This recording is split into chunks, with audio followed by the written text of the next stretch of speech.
C'est enregistré, qu'est-ce que tu dis là, Sonia? Non? Oui, oui. Oui. Absolument. De l'autre côté, on peut fraterniser n'importe quand. Comme qu'on peut parler au Seigneur n'importe quand. Mais j'espère qu'on vient à l'église dimanche matin parce qu'on attend d'entendre de Dieu. Quelque chose qui est un peu comme la manne pour nous nourrir comme le Seigneur veut. Donc, toujours, à la fin de la prédication, d'enseignement aujourd'hui, c'est toujours les trois mêmes choses. Première chose, c'est Seigneur, qu'est-ce que tu veux que j'apprenne? Qu'est-ce que tu veux que je connais? Qu'est-ce que tu veux que je mette en pratique? Et naturellement, la prière qui va suivre, parce que on sait que qu'est-ce que le Seigneur nous donne, c'est à retourner à lui. Qu'est-ce qu'il nous donne? C'est quelque chose de retourner à lui. Et puis, naturellement, le troisième chose, c'est Seigneur, qu'est-ce que tu veux que je fasse avec qu'est-ce que tu viens de nous montrer aujourd'hui? Puis si on fait ça à tous les jours, mettons à tous les matins, nos yeux sont fixés sur lui. Nos oreilles sont prêtes à entendre. Donc, ça met notre cœur à la place, une bonne disposition pour recevoir de lui. Et comme je dis, c'est toujours une habitude où ce qu'on réalise que qu'est-ce que Dieu nous donne, c'est pour nous, mais quand on prend qu'est-ce qu'il nous donne, puis c'est retourner à lui en prière, c'est comme une confirmation que nous sommes d'accord avec ce qu'il vient de nous dire. Donc, c'est comme une confirmation ou une affirmation de notre part qu'on reste toujours à la place qu'on cherche à être en bon état avec lui tout le temps. Aujourd'hui, on va tourner au livre de Romains, chapitre 8.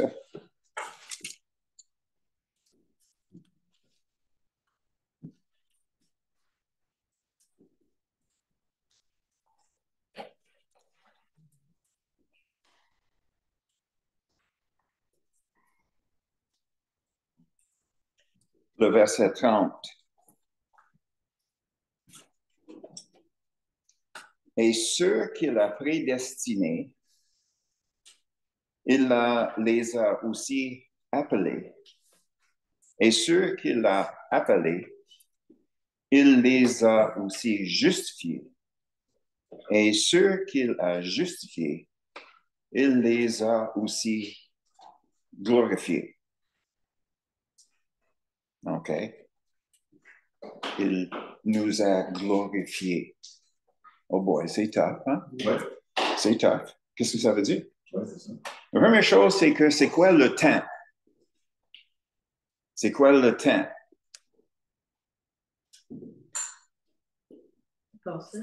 Il nous a aussi glorifiés. C'est quoi le temps? C'est dans le passé. C'est quelque chose déjà fait. Donc, est-ce qu'on parle du ciel? Quand on arrive au ciel, on serait glorifié. C'est sûr qu'on va glorifier dans un sens. Mais ici, ça parle de quelque chose qui ne parle pas de l'avenir, ça parle de quelque chose qui a déjà été fait. Donc, c'est top quand on voit un mot comme ça. Mais pour donner la base de ça, on va regarder le psaume 139, le verset 16, pour regarder un peu la définition de prédestiné. Le psaume 139, le verset 16. Quand je n'étais qu'une masse informe, tes yeux me voyaient. Et sur ton livre étaient tous inscrits les jours qui m'étaient destinés avant qu'aucun d'eux existe. Ça, c'est la définition de prédestination.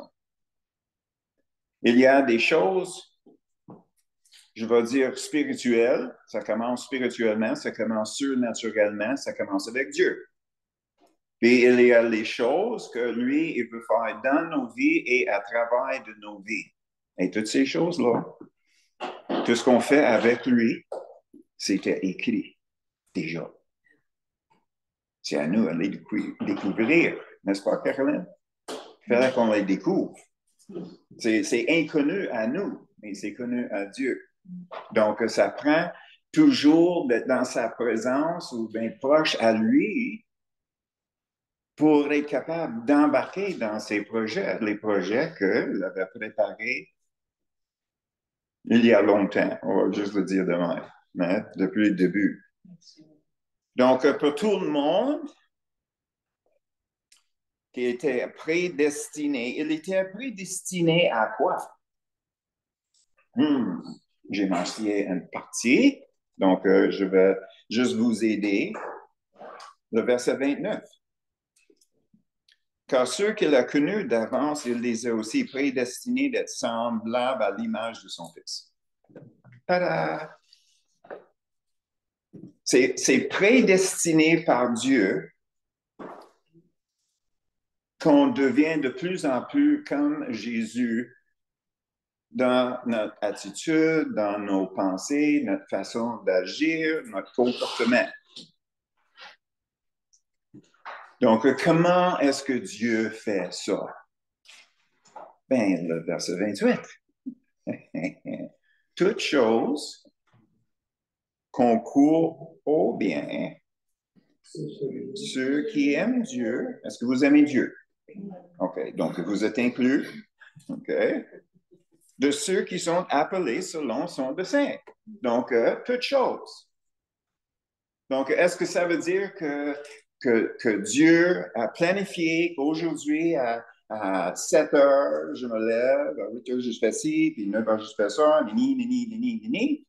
Ou bien, est-ce que c'est Dieu se sert de tout ce qui nous arrive, soit par ses décisions qui nous amènent à une situation, ou nos décisions qui nous amènent à une situation. On se trouve dans une situation, puis Dieu dit, je vais accomplir quelque chose à travers de ça. C'est ça la partie qui est importante. On avait dit tellement souvent, c'est seulement Jésus qui peut dévoiler la vérité de notre situation. Parce que derrière tout, c'est toujours l'aspect spirituel, surnaturel dans nos vies qui sont en jeu. Et les choses qui ne s'alignent pas selon notre naturel, qui ne s'alignent pas avec ce que Dieu veut faire dans nos vies, il fallait que Dieu se sert de ces choses-là pour nous aider à voir la vérité de ce que nous sommes. Et comme Géna nous a dit ce matin, nous sommes ses enfants. Donc, l'idée de se diriger dans nos vies, l'idée ben, juste ça. C'est moi qui est en charge de ma vie, c'est moi qui fais les décisions et toutes ces choses-là. C'est pas l'attitude que Jésus avait. Donc, si c'est nécessaire, ben, on fait des décisions qui nous amènent dans un petit creux. Puis notre réponse peut nous amener dans un autre petit creux un peu plus, puis un autre, jusqu'au temps que finalement, on est désespéré, puis on retourne à Dieu. Donc, il permet qu'on fait des décisions qui sont pour notre mal, pour se servir de ça, pour nous montrer où ce qu'on manquait. Puis, qu'est-ce qui arrive? C'est toujours le naturel contre le spirituel, contre le surnaturel. C'est toujours là notre bataille. Toujours là. C'est la chair, la chair, la chair. Et c'est quoi le caractère de la chair? Qu'est-ce que moi je veux? Égoïsme. Tous péchés sont attachés après ça. Parce que l'autre côté de la médaille, c'est je suis dépendant sur Dieu pour toutes choses. Au lieu de qu'est-ce que moi je veux, c'est qu'est-ce que lui il veut. Quand que je prie pas pour moi directement. Je prie pour moi en disant, Seigneur, c'est quoi ta volonté? C'est toujours aller à lui. C'est toujours sa volonté, sa volonté, sa volonté. Et si on peut rester dans ça, ben comment est-ce qu'on peut être dans le péché? C'est impossible. Est-ce qu'on va se trouver dans tout pareil? Ben oui. Ben oui. Pourquoi? C'est pas un police d'assurance, là. Tu sais, c'est comme, il faut réaliser, on peut se trouver dans autant de troubles en étant obéissant que désobéissant. Parce que toute chose concourt pour notre bien. Oui, pour celui qui aime Dieu. Donc, c'est pas compliqué. Tu sais, de réaliser que Dieu a un plan, puis le plan en nous, OK? Et il veut bâtir Jésus en nous. C'est ça son plan. Donc, on doit réaliser que toutes les choses qui nous arrivent, c'est à ce fin-là. Puis une fois qu'il est établi en nous, mais là, il peut se servir de nous comme il se servait de Jésus pour agir dans le monde, pour accomplir, pour compléter ses desseins dans le monde ici. Puis c'est la même chose dans l'Église. Nous sommes chacun membre de cette Église ici, mais le dirigeant, c'est Jésus. Puis Caroline a un rôle, Cécile a un rôle, tout le monde, chaque personne ici, c'est un membre du corps, puis chacun de nous, nous avons un rôle, puis là, on a retourné son dessein. Son dessein dans nos vies, son dessein dans son Église, et aussi le dessein qu'il a à travers l'Église dans le monde, comme on dit. Donc, c'est pas compliqué à comprendre. Mais ça, c'est pas notre sujet.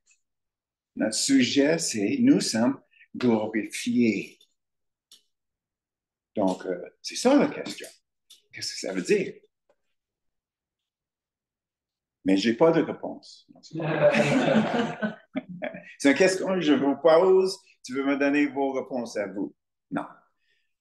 On va commencer avec Jean 14, 23.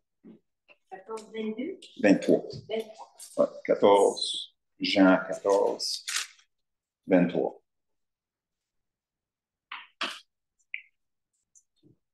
Jésus lui répondit, si quelqu'un m'aime, il gardera ma parole et mon Père l'aimera. Nous viendrons à lui et nous ferons notre demeure chez lui. C'est là où nous sommes glorifiés. C'est Dieu qui demeure en nous. Mais tu savais d'avance. On était glorifiés. On était glorifiés. Tu sais, nous glorifiés, nous avons peut-être des idées de grandeur. Mais c'est quand même assez grand. Dieu demeurait en nous. C'est là où nous sommes glorifiés. Quel honneur! Quelle gloire est-ce qu'on peut avoir plus que ça que d'avoir Dieu demeurant en nous? Puis ça, c'est à la fin de toutes les autres, les prédestinés, et nous a été glorifiés. Wow!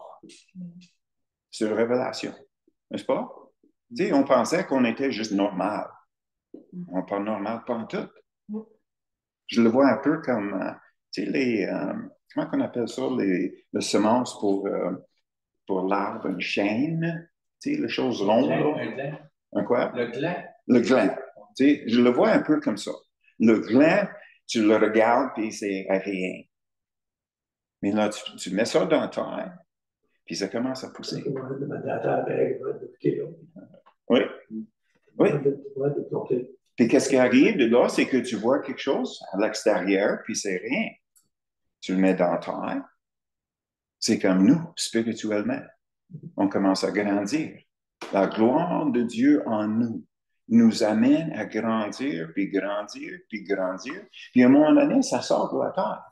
Puis à un moment donné, ça continue, puis tout le monde est là, et regarde le beau chien qui est là. Il doit avoir 150 ans, ce chien-là. Il mesure 3 pieds. Tu sais, puis on trouve ça tout remarquable. Mais c'est nous. C'est si simple que ça. Tout ce que Dieu est demeure en nous. C'est juste à le laisser sortir. Tu sais, c'est pas compliqué. Vraiment. Mais on va aller un peu plus loin avec ça aussi. On va regarder Jean 14, 18 maintenant. On va reculer un petit peu. Peut-être on peut commencer à 16 jusqu'à 18. OK. C'est Jésus qui parle. Et moi, je prierai le Père, et il vous donnerait un autre consolateur, afin qu'il demeure éternellement avec vous. Donc, est-ce qu'il y a quelqu'un qui manque? Père, Fils, Saint-Esprit? Personne qui manque. L'esprit de vérité que le monde ne peut recevoir parce qu'il ne voit point et ne le connaît point, mais vous le connaissez, car il demeure avec vous, il sera en vous. Je ne vous laisserai pas orphelin. Je ne vous laisserai pas orphelin. Un orphelin est déconnecté de ses parents. Hein, Gina? Dieu dit, vous n'êtes plus comme un orphelin. Moi, le Saint-Esprit, moi, Dieu le Père, moi, Jésus-Christ, je demeure en toi. Si tu me permets, je vais me montrer au monde autour de vous. Je vais me montrer en vous, dans la façon que vous pensez, dans vos attitudes, dans votre comportement. Je vais me montrer au monde à travers de vous. Imagine, vous ne resterez pas orphelin. Puis là, Paul, il avait un peu plus à rajouter après ça, puis on va regarder Romains chapitre 8 encore. Romains chapitre 8.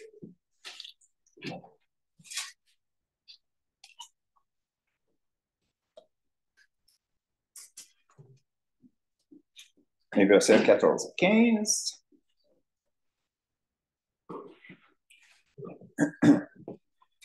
Car tous ceux qui sont, puis le verbe dans le grec, c'est le présent continuel. C'est un verbe dans le grec. C'est le présent continuel. Donc, qu'est-ce qu'on dit ici? C'est que car tout ce qui, je commence de nouveau, car tous ceux qui sont continuellement conduits par l'Esprit de Dieu et son Fils ou fille de Dieu. Mais le verset 15. Et vous n'avez point reçu un esprit de servitude pour être encore dans la crainte, mais vous avez reçu un esprit d'adoption par lequel nous crions Papa. Hein, Gina? Hein, c'est ça? Papa. Puis on se jette dans ses bras. en toute confiance. Il va m'attraper. Je le sais. Je saute de mon lit. Tu sais, je saute de ma chaise. Tu sais, est-ce que tes enfants n'ont jamais fait ça? Tu sais, attrape-moi, puis ils se jettent. Tu sais, puis là, tu es là, tu ne regardais même pas, c'est comme puis on l'attrape, tu sais. Il prend, qu'est-ce qu'on dirait, une mauvaise décision. Est-ce que ça nous arrive, en fait, une mauvaise décision, puis tout d'un coup, on se lance dans le bras de Dieu, ils vont m'attraper. Ah! Non, pas de côté de Dieu. C'est, on va le faire encore. On va remettre sur la chaise. Saute encore. Vas-y, come on, let's go. On n'est pas des orphelins. On a un Dieu plein de bonté, de grâce. Il veut s'amuser avec nous. Puis on est là. Il faut que je travaille pour le Seigneur. Après, il y a plein de temps, plein d'opportunités pour travailler avec le Seigneur une autre fois. Aujourd'hui, on joue. Maintenant, on joue. Maintenant, on s'amuse. On est en famille. C'est plus important qui tu es que qu'est-ce que tu fais. Donc, viens à moi. Puis on va passer de bons temps ensemble. Puis tous ces bons temps qu'on passe avec le Seigneur, c'est quelque chose qui nous charge avec la foi. Mon père, c'est le plus fort là à l'école. Les petits garçons sont là. Mon père est plus fort que le vôtre. Mais notre père, c'est plus fort que tout. Tu sais, c'est juste. On est plus nombreux. Oui, c'est ça. Puis, c'est ça que Dieu veut. Il veut avoir avec nous cette relation, pas une relation d'adulte. On est tellement jamais dans nos affaires comme adultes, on n'a pas de place pour jouer avec Dieu. Tu sais? C'est triste. Parce qu'on va à l'église trop souvent, puis il faut œuvrer pour le Seigneur. C'est quoi ton appel? T'sais, embarque dans ci, embarque dans ça. Et on dit, non, non. Le Seigneur, si le Seigneur n'est pas là, je ne veux pas être là. S'il est là, ben, c'est lui qui peut m'appeler. Puis là, j'y vais. Laisse faire les programmes et les projets pour Dieu. Laisse faire. C'est pas ça pantoute. C'est une relation. La gloire de Dieu demeure en moi. Est-ce que tu le vois quand tu regardes dans mes yeux? Elle-même. Mais c'est ça. Quand que quelqu'un nous regarde, sais-tu qu'est-ce qu'il devrait voir? L'amour. L'amour. C'est Dieu on l'avait lu, c'est Romains 5:5 qui dit c'est l'amour de Dieu répandu dans notre cœur par le Saint-Esprit. Ouais. Donc, est-ce que eux autres, ils voient dans nos yeux, je t'accepte tel que tu es? Est-ce que ça, c'est pas Dieu, ça? Je t'accepte tel que tu es.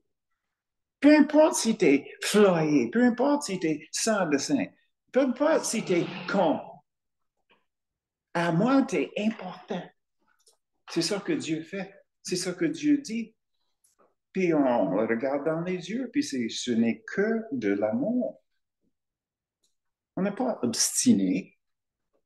Il y a des gens qui m'avaient dit tellement souvent qu'une personne il va poser une question, puis la réponse que le chrétien va retourner, c'est un verset.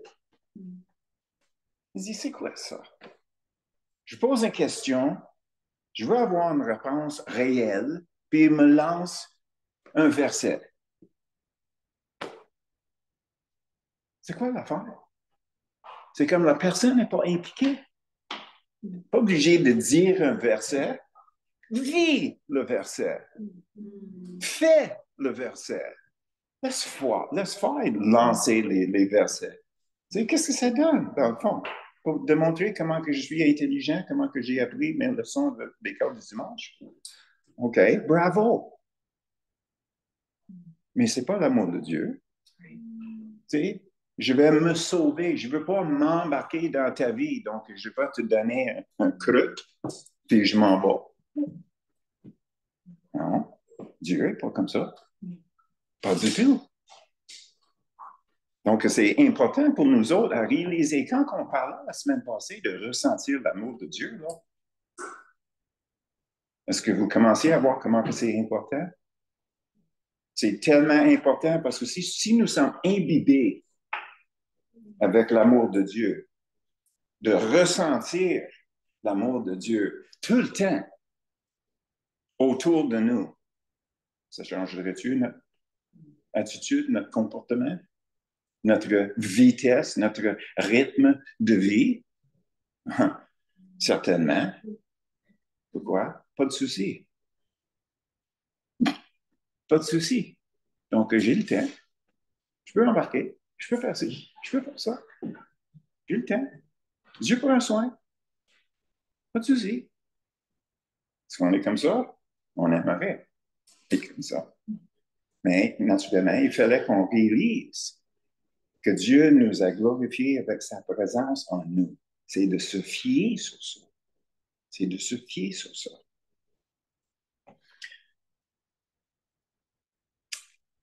Le Saint-Esprit, c'est aussi mentionné dans Éphésiens que c'est le dépôt en nous, que Dieu a mis en nous. C'est le dépôt qui nous promet d'aller au ciel. Le Saint-Esprit en nous, c'est la promesse de Dieu qu'on va au ciel. Donc, dans le verset qu'on vient de lire, ça parle que nous n'avons pas de crainte. Hein? Le contexte ici, ce n'est pas une crainte générale, c'est la crainte de jugement de Dieu. On n'a pas à craindre. On n'a pas à avoir peur qu'on n'arrive pas au niveau nécessaire, au critère de Dieu. Les trop personnes, mon Dieu, sont tout puissants. Exact. C'est cet esprit. Exact. Puissant des trois. C'est ça, tout puissant des trois. Donc, maintenant, qu'est-ce que nous faisons avec cet amour-là? Qu'est-ce que nous faisons? Bien, première chose, Romains 11.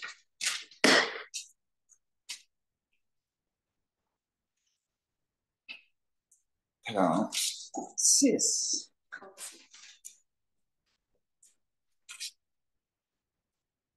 C'est de lui, par lui et pour lui qui sont toutes choses. À lui la gloire dans tous les siècles. Amen. Ça, c'est la recette de la louange et de l'adoration. C'est de recevoir l'amour de Dieu, de le retourner à lui. Jésus, je t'aime. Saint-Esprit, je t'aime. Père Céleste, je t'aime. Tu peux pas avoir un meilleur louange que qu'est-ce qui vient de lui. C'est quand de notre cœur, on reçoit cet amour-là, puis ça commence à déborder. Ça commence à déborder, puis qu'est-ce que je vais faire avec ça? Mais on va le retourner à lui, comme une offrande. On parle d'un sacrifice de louange. Ça, c'est pas vraiment un sacrifice parce qu'on vient de déborder. Donc, on avait juste retourné qu'est-ce qu'il a nous donné. Il nous a donné de trop, si on veut. Mais ça, c'est le corps, ça, c'est le cœur du vrai louange, adoration à Dieu. C'est quand on reçoit cet amour-là, cette majesté-là, cette gloire-là, puis tous les mots qui vont avec. Puis on dit, je déborde, qu'est-ce que je fais? On le retourne à lui. Qu'est-ce que je reçois de lui? Il va prendre ça, puis il va faire quelque chose à travers de moi, mais il fallait que je le remette à lui. Donc, c'est qui est responsable? C'est lui. Si elle vient de lui, c'est quoi la foi? De croire qu'est-ce qu'il dit, c'est qu'est-ce qu'il fait. Ça, c'est la foi. C'est quoi l'obéissance? C'est le suite de ce foi-là. C'est quoi la désobéissance? L'incrédulité. Donc, nous sommes vraiment, chaque jour, nous avons une opportunité pour rentrer dans quelque chose qu'on n'a pas vu encore. Chaque jour. À chaque jour. Mais est-ce que ça, c'est notre attitude? Tu sais, est-ce qu'on se lève le matin puis c'est comme, oh, papa, qu'est-ce qu'on fait aujourd'hui? On va du camping. On va aller à la pêche. On va jouer au baseball. On va visiter ma tante. Tu sais, OK, good, merveilleux, c'est super. Est-ce que ça, c'est notre attitude? Non. Brrr, 5h30. L'autre journée commence. C'est juste lundi. Comment est-ce que ça peut être juste lundi? Tu sais? Oui, tu sais, on n'a pas cet aspect d'un enfant. Tu sais, l'enfant se lève, même jusqu'à, mettons, 10 ans. Après 10 ans, ben, les choses changent parce que les enfants commencent à être conscients de soi-même. Avant ça, ils ne sont pas conscients. Ça, c'est pour ça que tu peux les habiller de toutes les différentes façons. Je vois les enfants qui portent des choses à Noël, tu sais, les trucs avec des cornes puis ces choses-là. Tu peux mettre n'importe quoi sur un enfant en bas de 8 ans. Puis il va le porter. Tu sais. Puis on est là, puis je suis là, c'est comme, comment que les parents peuvent sortir avec un enfant comme ça? OK, reste à la maison, puis si tu veux t'habiller d'abord. Mais tu sais, un enfant en bas de 8 ans, c'est comme, non, pas conscient de soi-même du tout, du tout. Donc, tu sais, saute, OK. Plie, OK. Cours, OK. C'est comme n'importe quoi. N'importe quoi. Puis Dieu est là, il dit, vous agissez comme les orphelins. Vous agissez sur mode survie au lieu de mode joie, mode amour, mode enfant. Viens à ton Abba, ton papa. C'est ça l'affaire. Dieu est plus intéressé à qui nous sommes que qu'est-ce qu'on fait. Puis qu'est-ce qu'il veut? Il veut que nous sommes les enfants devant lui. Saute. Saute.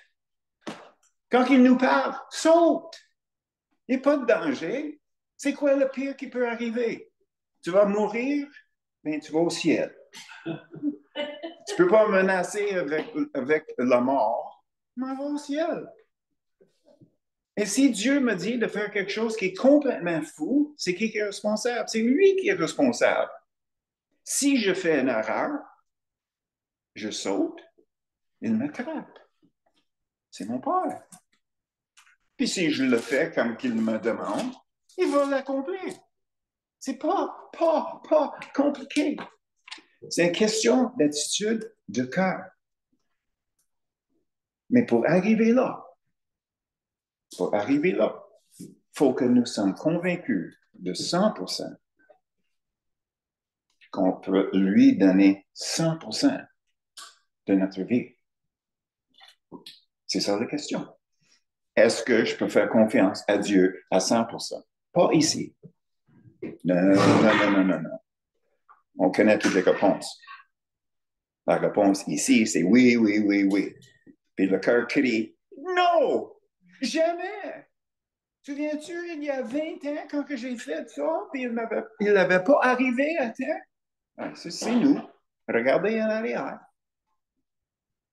Toutes les fois, selon nous, qu'il n'est pas arrivé. Mais ça, c'est pas. On n'avait pas demandé sa vérité non plus. On n'a pas demandé sa vérité.